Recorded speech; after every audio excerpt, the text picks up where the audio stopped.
Hey Star Wars fans, Young Jedi 1440 here. So first off, I just wanted to thank you guys for your support with my first video.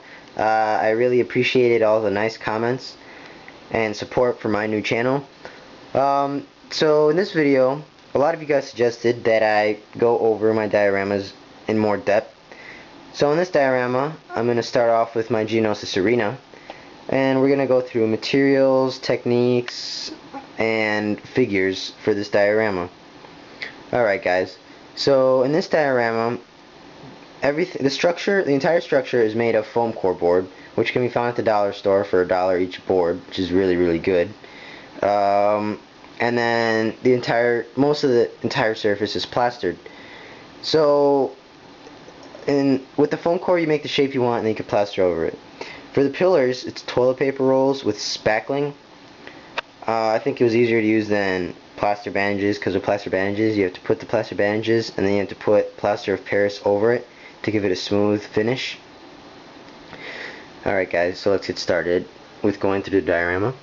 So these little rocky structures on each side are simply foil crumpled up, glued on the diorama, and then plastered over, and it gives a really good hard surface.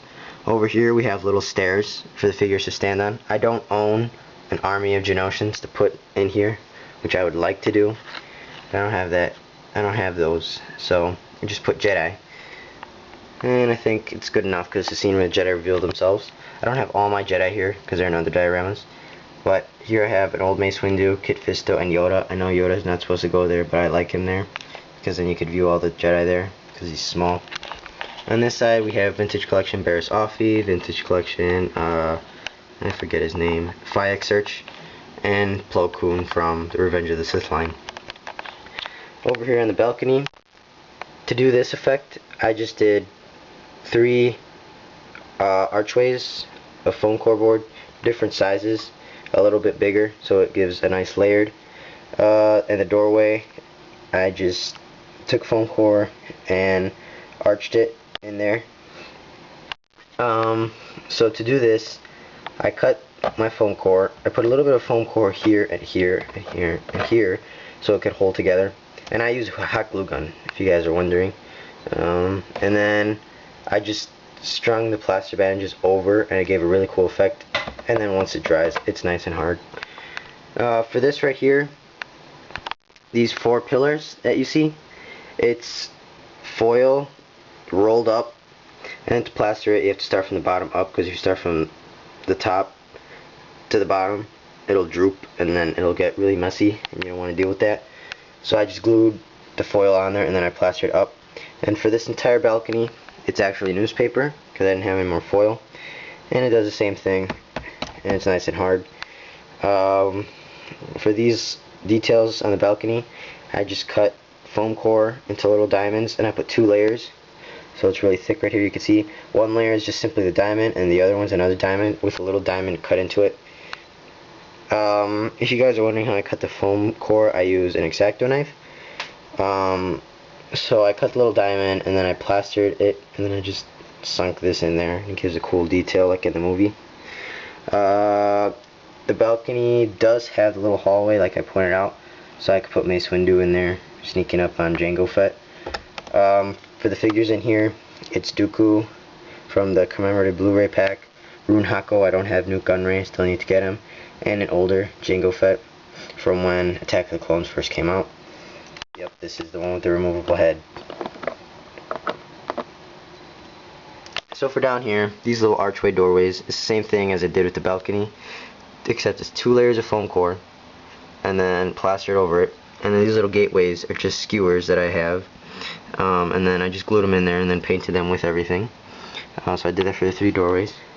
And then I put the little rocky detail here because I know it doesn't go there in the movie, but I thought it was a cool little effect.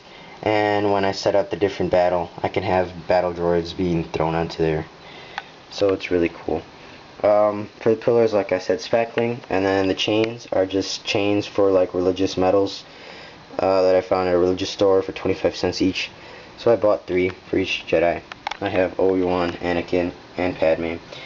And then I just took paper towel rolls. I cut a little circle of foam core and put it on the top, so we could have a nice sturdy surface, and then spackled everything. And these chains, I put them on before I put the spackling so that they wouldn't fall out. The spackling would hold it well. And then to paint it, I put brown acrylic paint mixed with a lighter sandy acrylic paint. I know you can't really see the sandiness, but I think it came out really good. Yeah, as for paint, I cover the entire thing with brown spray paint. I like spray paint because it doesn't leave the brush strokes. Like with here, I didn't get brush strokes because I watered it down. But the brush strokes, I don't like that, so I spray painted it. Plus, it's actually cheaper and you can cover more. So it's brown, and then I go over it again with a little bit of red. You don't want to paint too much on one spot because then it'll come out all red, but I like the rusty look, so it looks like planet Geonosis. For the base, it's brown, and then I actually put khaki because there's sand, and a little bit of red because the sand's a little bit of red. So I did that, and it came out really good. Initially, I was going to put fake sand, but that gets too messy. I had that in one of my older dioramas, and it just got everywhere, and it was annoying, and I didn't want to mess up my figures. So I did that. Over here, you can see I have 2 super battle droids. I don't really collect battle droids because they're kind of boring, because they all kind of look the same. So nothing really special about them. I have a Droidica over here, and these 3. I bought the 2-pack, and then I just bought another one from a little store that specializes in Star Wars action figures. And then over here I have 1 Geonosian. Yeah, this is my only one. I don't have any more. Initially I wanted to have an army over here, like in the movie, but couldn't have that. So yeah, that's basically it. Comment, let me guys know what you think. And I'll start making videos on the other dioramas. So thanks guys, may the force be with you.